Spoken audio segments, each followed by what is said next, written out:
Welcome to Emery on the Move. Darnell Radford here with my trusty travel producer, Woodsy.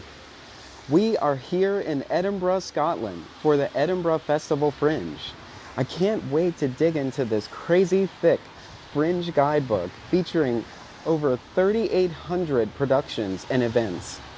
Stay with us here on Rep Radio and on Broad Street Review podcast. For August, it's all Edinburgh Festival Fringe.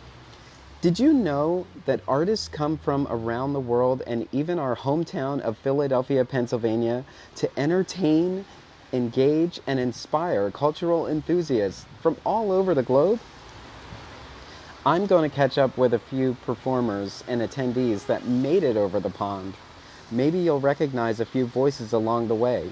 So ride with us. Emery is on the move. Welcome to Rep Radio. I'm your host, Darnell Radford. Today I'm in Edinburgh, Scotland at the Edinburgh Festival Fringe. And on today's podcast, my interview with Amanda Nicastro, whose production, I'm Just Kidneying, premiered at the Festival Fringe at the Novotel. I had a chance to sit and chat with her after the production. So here is my interview with Amanda Nicastro. Welcome to Rep Radio. I'm your host, Darnell Radford, and today I am still in Edinburgh, Scotland. I'm here at the Edinburgh Festival Fringe, and at the moment I am at the Novotel, which is a hotel. There are 3 venues here that host a collection of the presentations in the Edinburgh Festival Fringe. And I'm sitting across from Amanda Nicastro. Hi! Amanda, welcome to Rep Radio. Yay! I'm happy to be here. So, I just experienced your piece. I'm just kidneying. You know, it's funny, when I was trying to... when I was doing a search just to get the sound, the explanation of the show to put in my notes, I kept typing in "I'm not kidding," and they were like, "There's no show like that. That show doesn't exist." Yeah, a couple people have tried to rename it "I'm just kidneying around," because that's sort of the phrase, but no, it's just I'm just kidneying. Yeah. And the reason I call it that is because during the summer of transplant surgeries, because I donated a kidney for my sister. Somebody sent me a get well card with some nice message, and then they had said, "We're not just kidneying." And it was our friends Luke and Katie, and I thought, I want to grab that. So tell me a little bit about yourself first. So I was born in Queens, New York, but we moved to Concord, North Carolina when I was in the 2nd grade, and that's where I grew up. I moved back to New York 9 years ago, I guess, Memorial Day weekend 2010, and I moved back to pursue acting. I have a degree in theater. I moved back to take classes at the Stella Adler Studio, and I took, it's no longer called the Master Class, but it's the Master Class at Labyrinth Theater Company, but they call it something different. And I decided to stay, and I took an improv class because I heard that's what casting directors like. Yeah. But then it's like I drank the Kool-Aid and I just spiraled into the comedy community, and I was like sketch shows later, and so I've been merging most of my written work. I have 2 other solo shows that I've done, and produced a lot of sketch shows. They all they're not complete they're not straightforward comedies, but they're also not super dramas either. Yeah. So I've been melding. And then other than that, I live in the Bronx now, in Parkchester. I'm married, have a husband. Yeah. Cool. And I see you have Philadelphia connections. I do. We also have a New York connection in common, KT. Oh. Over at, which I think you probably connected through Hit NYC, or she used to work with Sketch Block. Okay. Yeah. I think when I was looking on social media, that was the person we had in common. Oh, yeah. And Neil. Yeah. Oh, yeah, and And Neil. Neil. Hi, Neil. Hi, Neil. But this won't go on Neil's operations podcast. Sorry, you get the other ones. But I'm just kidneying. I'm just kidding. Tell me about it. So it's basically like if storytelling and sketch comedy had a baby. That's how I tell people. It's and it's about how I donated a kidney for my sister via a paired kidney exchange, meaning she doesn't have my kidney. Brenna got a kidney from an anonymous stranger because I gave a kidney to an anonymous stranger. We swapped. And I started writing down funny stuff that was happening during the evaluation process because at the time I had only done sketch shows. This is the first solo show I've ever written. And so like during the evaluation process when you donate a kidney, you have to do a 24-hour urine collection. And I lived in New York at the time, and you have to they give you like a sterile jug that you collect it in all day, and you have to keep it cold, so you have to take it to the lab. And I don't have a car in New York, so I packed it in my cooler, and I took it on the subway, and some guys used it as like a means to try and start a conversation with me, and it's like, dude, I'm just trying to transport my pee. I did not tell him what was in the cooler. I kind of extrapolate in the show on that. But these funny things started happening, so I wrote them down. And the first version of the show was only 30 minutes long. And it was basically just the funny bits, like just the sketch comedy parts. I added some of the more, what I call more storytelling parts or PSA parts later, because I thought, oh, wow, I had people coming to the show. Like I had other living donors coming to the show and telling me that I was dramatizing things that they didn't think they were ever going to see anywhere else, and starting to say things that they didn't know how to say. Like when you donate a kidney, or I'm guessing you can donate part of your liver too. There's a lot of living donors feel like they can't talk about it because they're healthy, and it's like they feel like they're fishing for compliments or they're fishing for praise, and it makes them feel very uncomfortable. So when I started having other living donors and also other people whose lives have been touched by organ donation coming up to me and saying, this is so amazing, you're making this funny, and we never thought we would see something like this, I started to I added parts of the show, made it a little longer to make it part comedy show, part advocacy tool. Mm-hmm. So, and that has also been well received. Many people who work in organizations related to organ donation, transplantation awareness, and other patients and living donors and family members of donors have all said, wow, we never thought we would see something like this on stage. So it almost feels like it should be a video that you watch from your hospital bed as you're recovering. Oh, wow, thanks. And maybe not, because in the funny moments and you're laughing and your stitches and you're like, oh.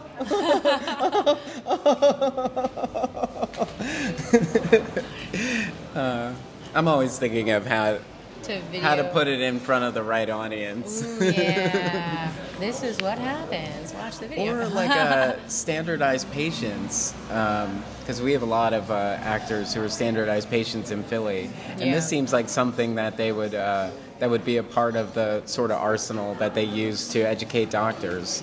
Yeah, and I do a lot of volunteer work with Live on New York, which is the organ procurement organization where I'm from, for the greater New York area. And they will have us go talk to nurses, medical staff. It's not just like the general public. Like I say in the show, my sister was diagnosed when she was in the 4th grade. So I grew up kind of knowing things that other people aren't aware of, that I thought everybody knew, like I thought everybody knew your kidneys made your urine, and they did. Not everyone knows that. I thought I grew up thinking everybody knows kidneys are in the back. I grew up thinking everybody knows that the wait list times are long. I grew up thinking, everybody knows dialysis is not a cure, but it's not true, and you'd be surprised. It's also medical staff. But you're right. So, like, make this video and, like, here, watch this. Yeah. Laugh. And it's funny because I've been in some industrials, and they're not generally that good at being funny. No. Because they don't want to be there. And they're mad that the Wi-Fi is terrible. Yeah. They're trying to get the game scores Yeah. in the middle of this. When is lunch? When is Are they lunch? feeding Hey, us? craft Oh, table. we're on our own for lunch again? Okay, great. This is not happening. So the story begins in 2014. Yeah. But when did the piece come together? 2014. Oh, at the same time. Yeah. So, Okay. well, I started writing down the like I said, the funny stuff during recovery. 2014, our transplants happened, or my surgery, my laparoscopic nephrectomy happened on June 25th, and my sister's transplant surgery happened several hours later. They do them at the same time. Like, I went into surgery at the same time the other donor, and then my sister went into surgery at the same time as the other recipient. Because that way, nobody can back out after they've already cut somebody open. But We got her. She signed the papers? Okay, great. Yeah, we got her. But so I started writing down the funny parts, and then when I came back from recovery in the fall, there's this festival called SoloCom Festival in New York, and so I did the first 30 minutes there. And I wanted to do more with it, so I talked with some friends. I applied to the International Orlando Fringe Festival, did a longer version of it there. Then I took a break because I was doing a DIY wedding, and DIY weddings are a lot of work. They're about as much work as producing a show at the Edinburgh Festival Fringe. Yeah. And then leading up to the election is when I found out that the other donor who we were paired with was a pretty diehard Trump supporter, and I was not happy about that. Yeah. So it was a huge, very angry production of the show. I was invited to be a SoloCom encore performance, and that was the weekend after the election, and I was very cathartic for me. Yeah, I feel like everybody on the East Coast was just in a mood on what was it, November 7th? Yeah, it was like sad the first week. I mean, I remember getting rained. and it rained. It rained that did. whole time. Like, I remember getting on the subway, and the subway was different. Like, everyone was subdued and quiet, and some people were crying, and it was like, oh my God. But then the next week, we were angry. Yeah. It was great. But now we're fueling it, and it's like, in the moment, we don't want to admit that we can put this into our art. Exactly. We're just So then I decided, the show had been on like a hiatus for a while as I was doing stuff in my own life, and I thought I started working it and rewriting it, and I said, the mission statement eventually changed a little bit because over time you have some time to reflect, and you get less angry, and you get more like, what can I do? How can I be constructive? How can I make the world a better place rather than all over the place, But you need that stage, very much. And so I thought, and I think what screwed with my brain so much is that there's this person who really made the same decision I did for the same reasons, and it's like that. It just, your brain is like, can't compute because, yeah. But then I kind of connected that with some of the statistics, and I thought, that means there's hope that we can raise the number of the supply, because we have a supply shortage of organs for people on the transplant list. It's not that people don't support organ donation. 90% of people in the United States and 90% of people in Scotland support organ donation. It's just that people don't want to have the conversation with their loved ones about what happens when they die. And also, people have this idea. It's like, even if you're not a living donor, if you're a registered organ donor, it's the idea that you would sacrifice something, give something of yours, literally a physical body part to somebody else, even if you're not using it anymore and you're dead. It's seen as a very heroic act, and I never saw it as a heroic act for myself. I always saw it as something I'm choosing to do the right thing. You do the right thing because it's the right thing. Just do it. I think, and this is sort of a silly thought. I think people have this mindset that if there's a chance that we can be revived after we die. We want to have all these organs, and they don't realize that they've been harvested out when you die anyway. Yeah, certain embalming procedures. Yeah. They don't just leave them all in there to rot. Yeah. They're not. Oops, sorry, I dropped my. I have this gigantic bottle of water here because I knew you should stay hydrated if you only have one kidney.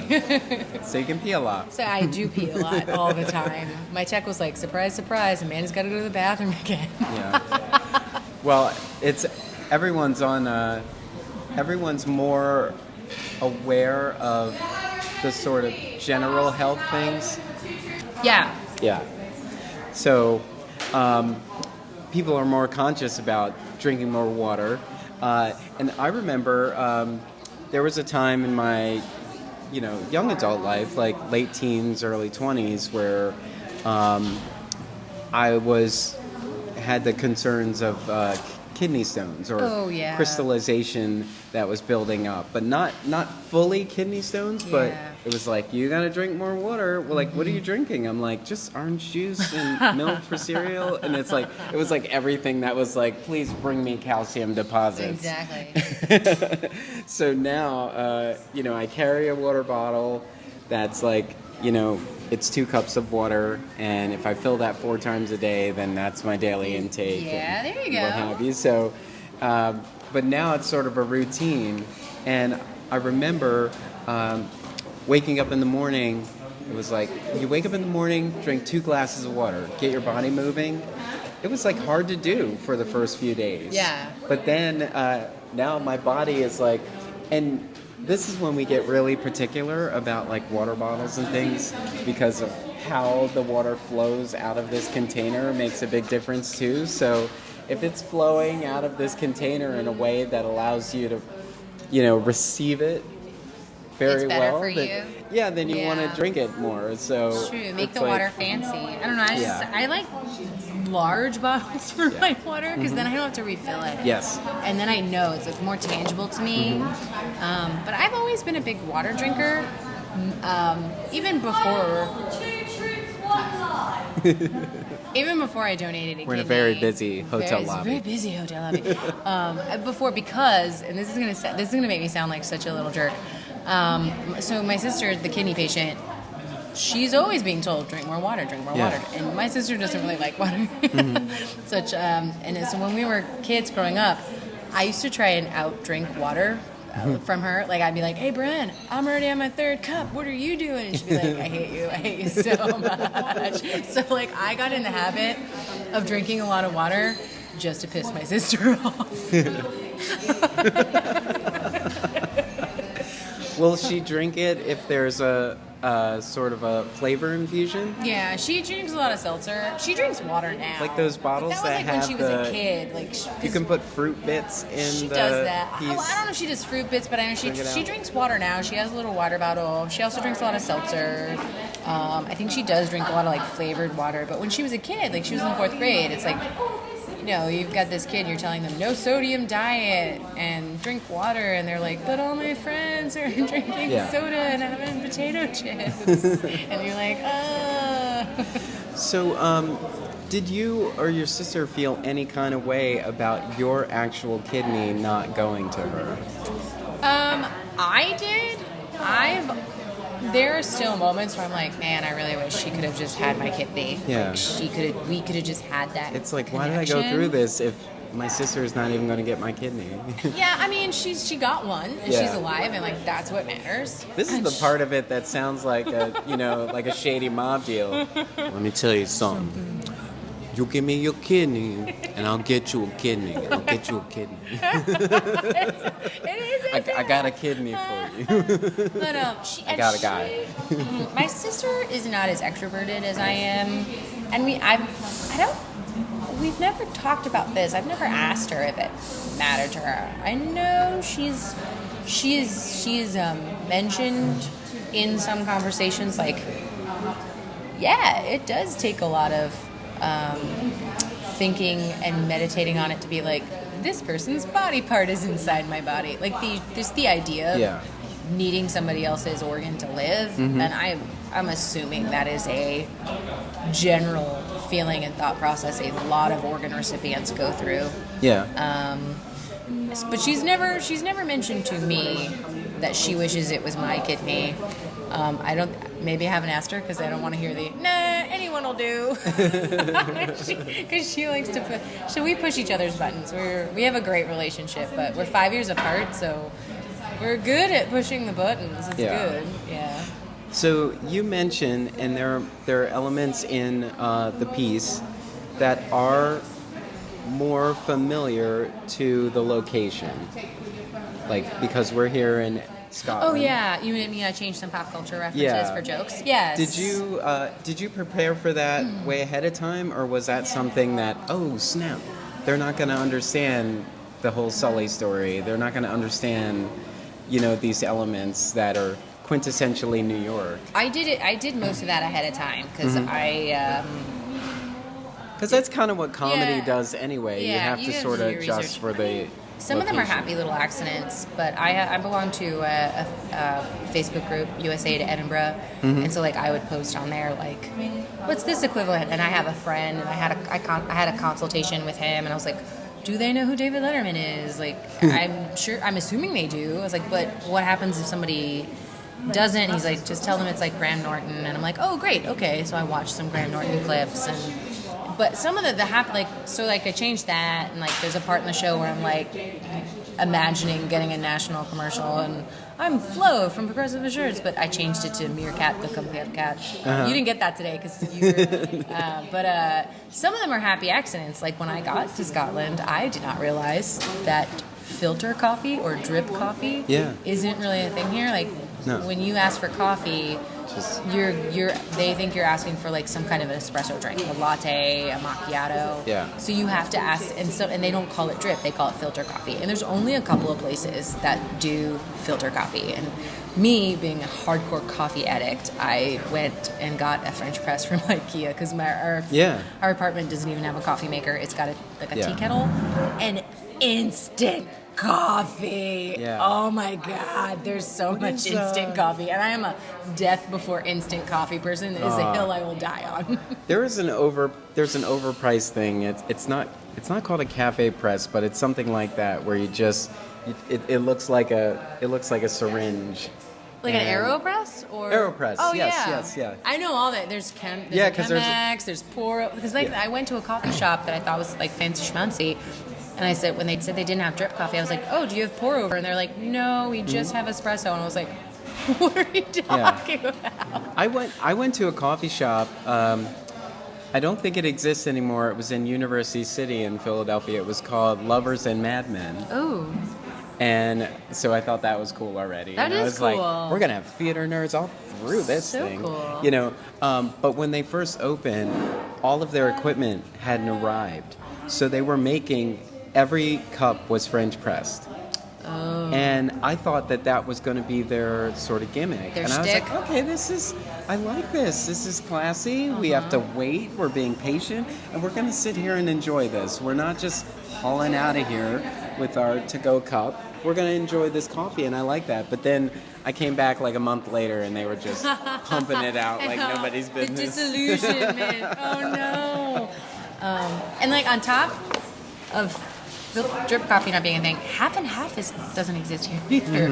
Like I used to take sugar in my coffee, but now it's just half and half. Yeah. But it's just whole milk. It's like part skim or whole milk. Those are your options. I have found myself just selecting tea because I'm here.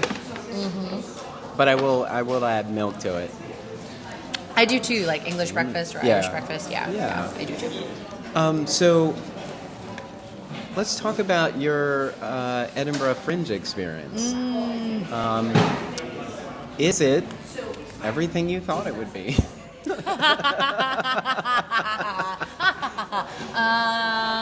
I don't know. Is it all sunshine and daisies? Yeah, sunshines and rainbows and daisies. Hello. I don't know that I had any like concrete expectations.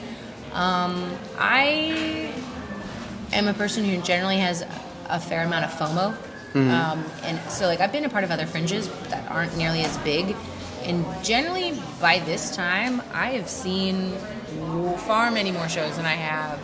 And I knew that is one thing I tried to check before I came here. I was like, it's so huge, you're not going to be able to see everything, and you're kind of going into an unknown situation, so give yourself some time. So it's been a very positive, amazing experience. I think if I hadn't tried to check that FOMO at first, part of me would be freaking out in the first week. Yeah. But I didn't. I think other than that, I think, yes, it's kind of lived up.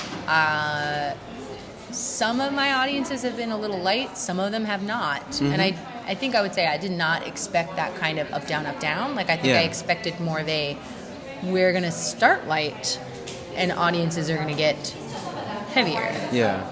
I mean, but we're also not that far in. This is like the 8th day. I'm doing the entire run. So, it's been a great pick. That was my thought last year. Sorry, I didn't mean to cut you off. No. Go ahead. That was my thought last year. Last year was my first time in Edinburgh, and I came on the second week. Mm-hmm. Because I thought, the show's got to get on their feet. Mm-hmm. They'll get all the bugs out and things like that. And also, people are still planning travel over here, mm-hmm. and they may not be able to come at the top of August. And I know in the States, everybody pays rent top of August, mm-hmm. So it might not be financially feasible mm-hmm. to get over here before it opens. Mm-hmm. So I thought by the second week it would be in full swing and it'd be good, but there are still quite a few people around.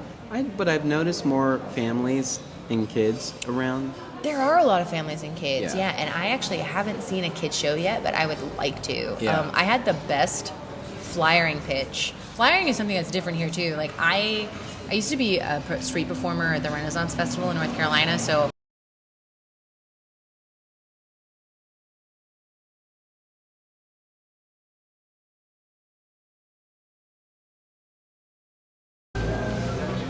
Okay.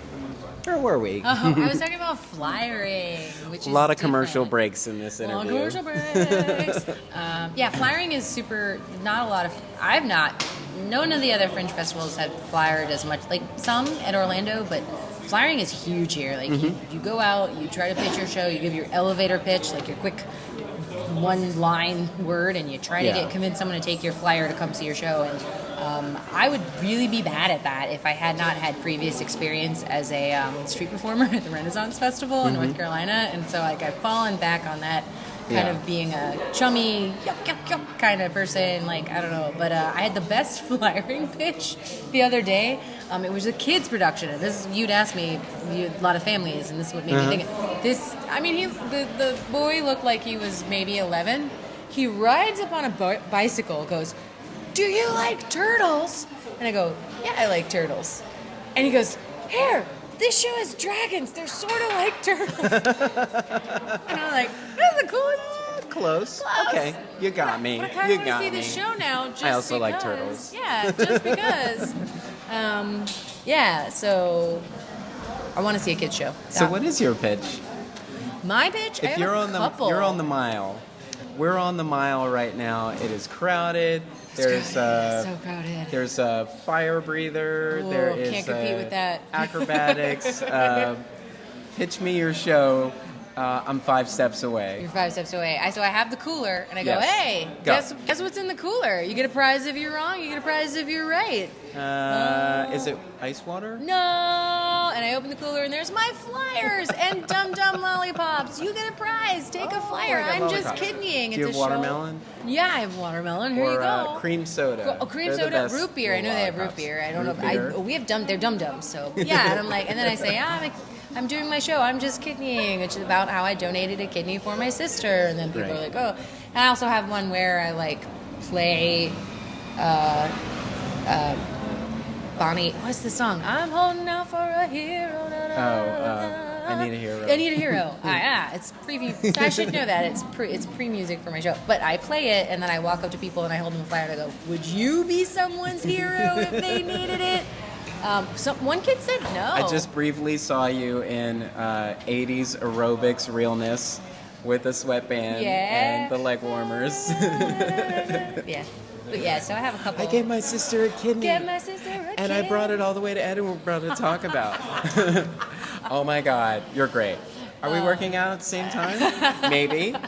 It's a little bit acrobatic. I do burn some calories during the show. You should come see it. Yay. Oh, you're good. I don't know. I have a ton of ideas. They just randomly come out. Yeah, I have Feel several free to different... use it. If it works, I will. if it fills I in, might. go for it.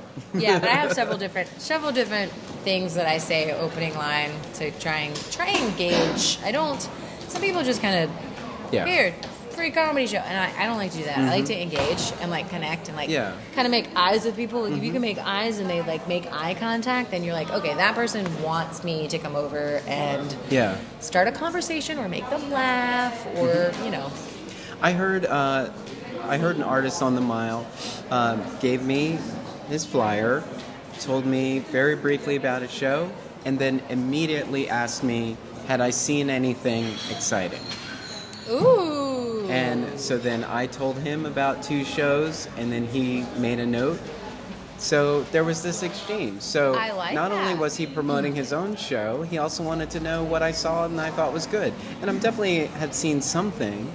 And so there was this exchange. So even though it is cutthroat out there, it is still very much a supportive community of artists. Oh yeah, I don't know that I would even say it's that cutthroat. I mean, I do think once the reviews start coming out, not like jealousy, but some people get really sad when they're like, oh, that person got, and I haven't gotten a review yet, or, but I have experienced nothing but support, nothing That's but. great.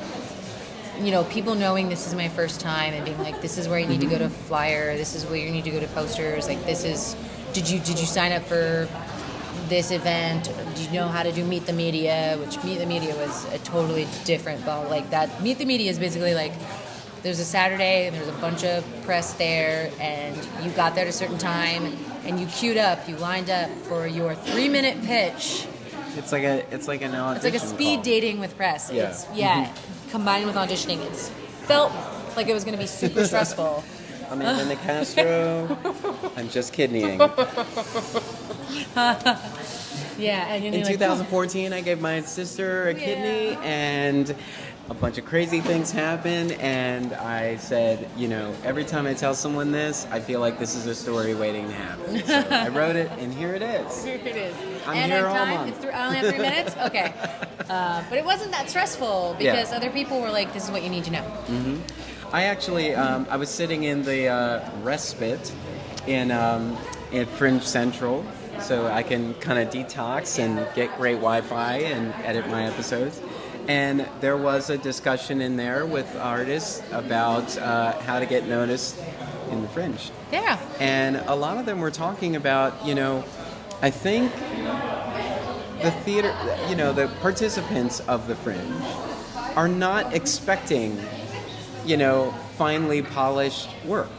They're understanding that there is work in progress, that it's do-it-yourself, that it's quick and dirty. Yeah. You know, but ultimately, I have realized that it appears that people mostly want one of 3 things, or this combination of things. They want to be entertained, they want to be educated, or validated. So a position they already have. Validated. They want to be So validated. they either want to be challenged or validated. Yeah, so if they go to a show that's like, this is already how I feel, so I'm going to go to that show and resonate with it. Or I learned something in here that I didn't expect to learn. Or I just thought this would be fun and I just wanted to have fun. You're right. Here we go.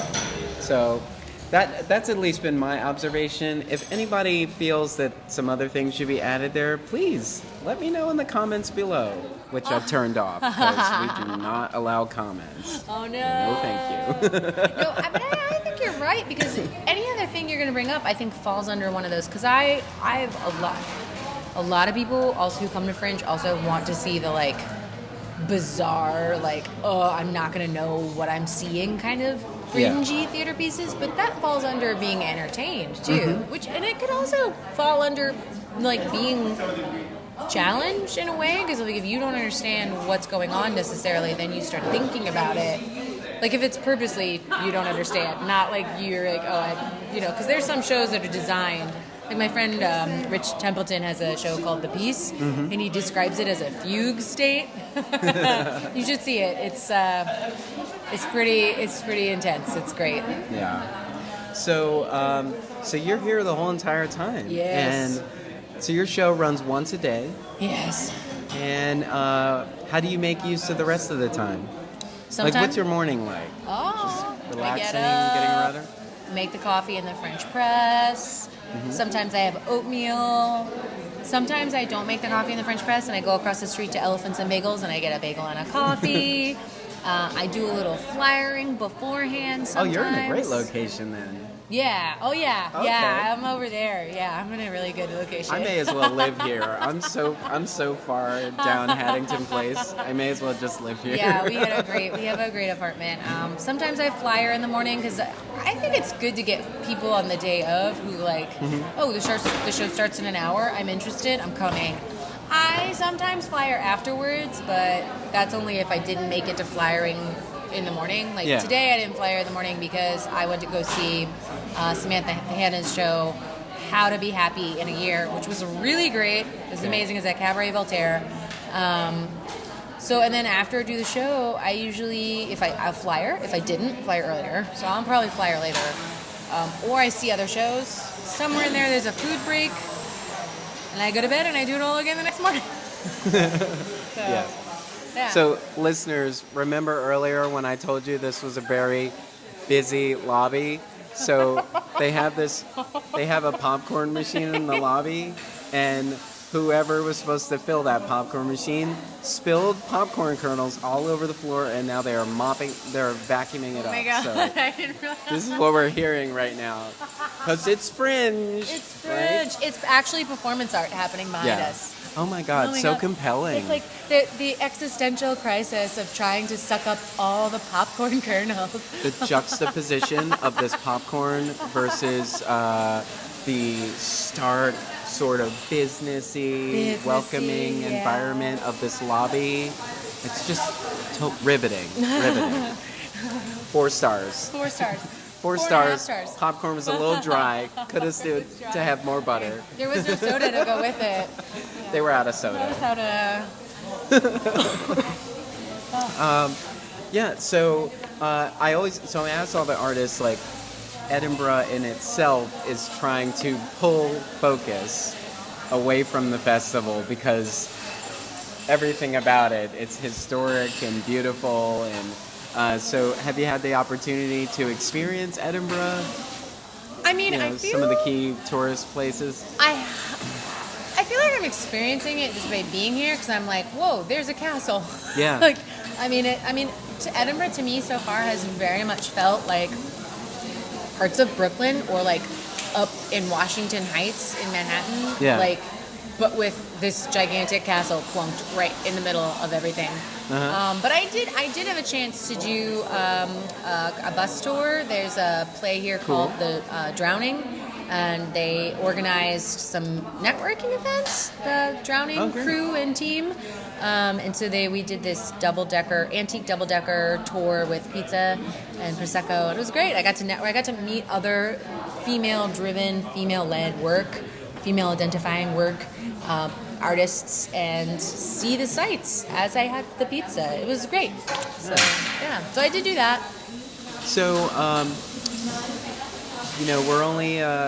we're only in the first week, but based on your experience so far, is there anything you could think of that would be a great resource for you were you to do Edinburgh Fringe again, and that you and artists alike could benefit from? Is there anything you don't have now that would be a huge resource for you as an artist? I did not hire a PR person. I had reached out to a couple people.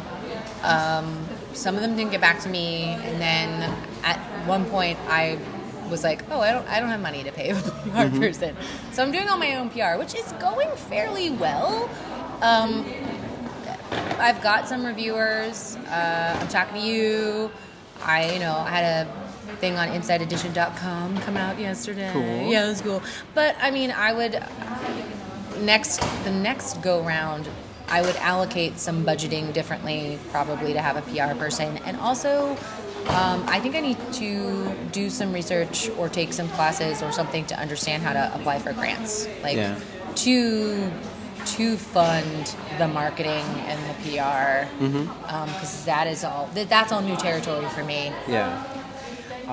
So my personal address book has at least 10 PR contacts that kind of keep me sort of full throughout the year. And I hope you're all listening, because every single one of these conversations states that if they had PR people, that they would be in a much better position. So if you want to extend your reach, get a global extension, you gotta holler at these artists making their way over to Edinburgh. So just putting that in your ear. Let's see. What has been some of the responses so far of the production? Good. I think, well, first of all, I think I'm the only show here at the festival that is covering the topic of organ donation and transplantation. There are other medical shows, other medical comedy shows, other social awareness shows, but I am unique in that part, and people have really responded to that. They're like, oh, I never thought about that before. Oh, I didn't know that. And then I generally get a response of, you made that funny? You made regifting organs funny? Wow, good on you. Like, that's not unique to Edinburgh. That happens everywhere. I'm like, yeah, I made it. You can make anything funny. Stay tuned for my part 2 of this. Seriously, I'm not kidding you. I'm not kidding you. Where I asked for the kidney back. So it's been a few years without my kidney, and I kind of miss it. I don't know. It's been fun. We used to do things together, and now I just feel empty doing them by myself. People do ask me if I ever threaten to take the kidney back, and I'm always like, well, she doesn't really have mine, and I think I've joked about it, and her response is always like, I don't really have yours. Too tough. Like, yeah. Can you imagine you just show up somewhere with like 2 strong-armed guys or something like, oh, you came for the kidney. Yeah, Miss Nicastro's gonna want her kidney back. Well, I saw Repo, the genetic rock opera, for the first time, like 2 weeks before I came here. I was like, I wonder if this is what most people like. Oh, it was very funny. I had a great time watching that. It was great. I think Edinburgh Festival Fringe needs to create a category that is organs. Just organs? Yes, because there actually are a couple of shows that talk about body parts. There's a Gut Buddies. Gut Buddies. Which is part of the Sweets venues. Yes, it is. As well. That sounds kind of in the same realm. So maybe, hey, if you liked I'm Just Kidding You, go to Gut Buddies. There's also a show called I'll Be Okay by Mimi Hayes. It's about her. I don't actually know what happened in the blurb. She says her brain exploded. She had a brain injury. So it's a comedy about dealing with a brain injury.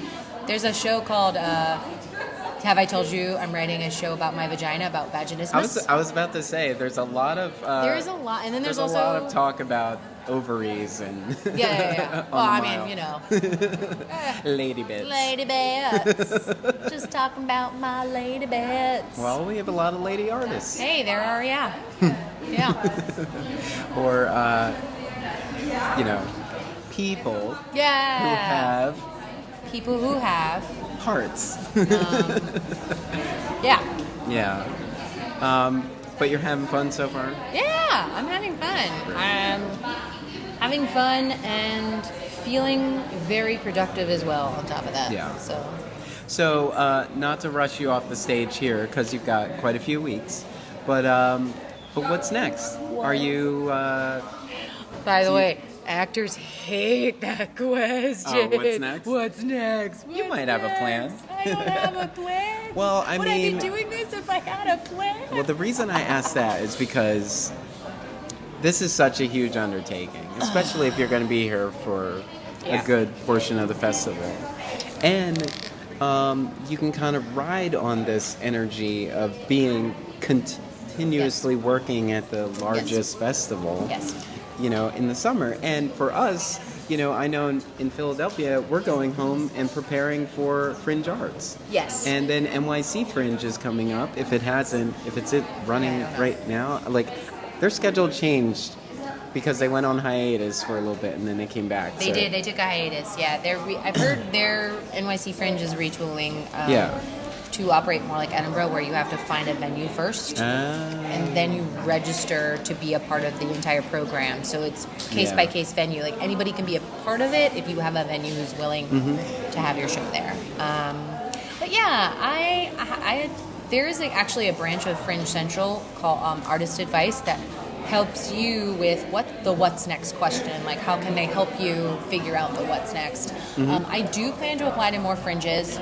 I've done a couple of fringes in the Canadian Association of Fringe Festivals model. Orlando is one of those. Frigid Fringe in New York and the East Village is one of those. I've had great experiences there. And I've heard good things about Winnipeg and Edmonton. So I'd like to apply to those. I think my husband helps me as a co-producer, and I think we put in an application for Houston Fringe. Mostly because my sister-in-law is there, and he's like, let's go to Houston Fringe. 2 persons, 1 stone. I was like, great, we can do that. And I would love to tour this show through colleges, high schools, to kind of make that my job. I used to do dating violence prevention workshops with the Children's Theater of Charlotte. So like basically for 2 years, I was a teaching artist and an actor who did these workshops for 9th graders about how to spot the red flags of an abusive relationship and also discuss what you wanted from a healthy relationship. And I would love if I could do that with this show. Work with an organization, work with schools or colleges, tour the show. And I know so many teaching artists and so other people who work in that area, and we could craft a workshop component if they wanted it. But those are my hopes. I think it seems like there's a good opportunity to try to reach nursing students. Ooh, yeah. Because I'm thinking, I work at a museum in Philadelphia, and we have a lot of nursing students who come through. And it just seems like this would be a fun little... What museum? A slight departure. It's the Mutter Museum. I work for the Mutter Museum. I love that museum. I love it. Disturbingly informative. It is. And you get to Philadelphia. It's a shameless plug for the Mutter Museum. Ooh. No, I love it. Yes. So I think this will be a fun little outing for nursing students to experience. The Mutter Museum wants to have an exhibit on organs, and then I can come. Shameless self-promotion.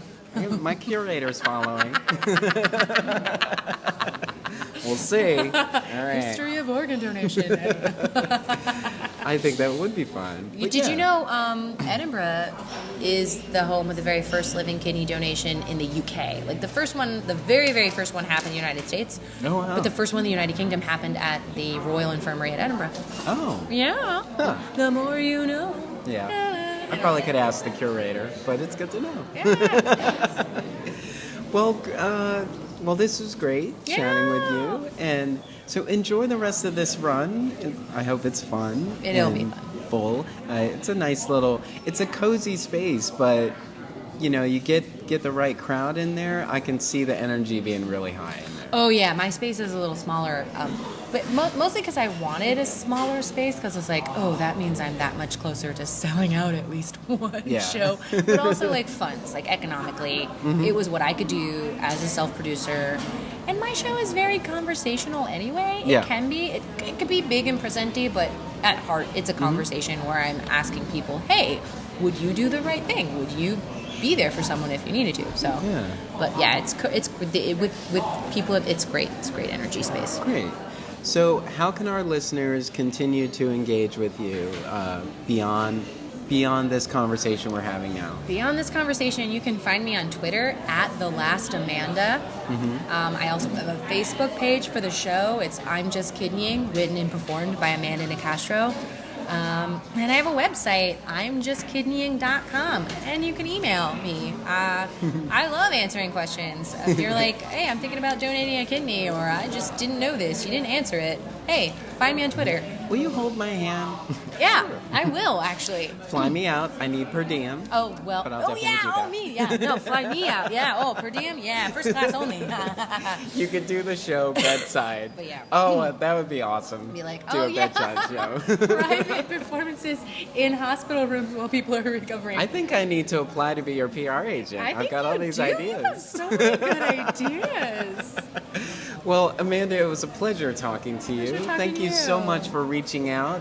And thank you for also pointing me in the direction of some other great artists who you will hear throughout my time here at Edinburgh. This was great chatting with you. Thank you. So enjoy the rest of your run. And I had fun today, my solo performance. Yeah. Thank you. All right. Thanks a lot. Thank you.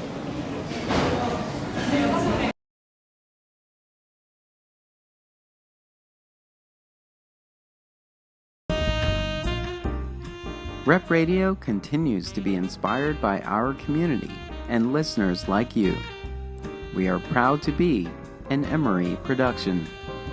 Visit us online at em3ry.com. Ride with us. Emory is on the move.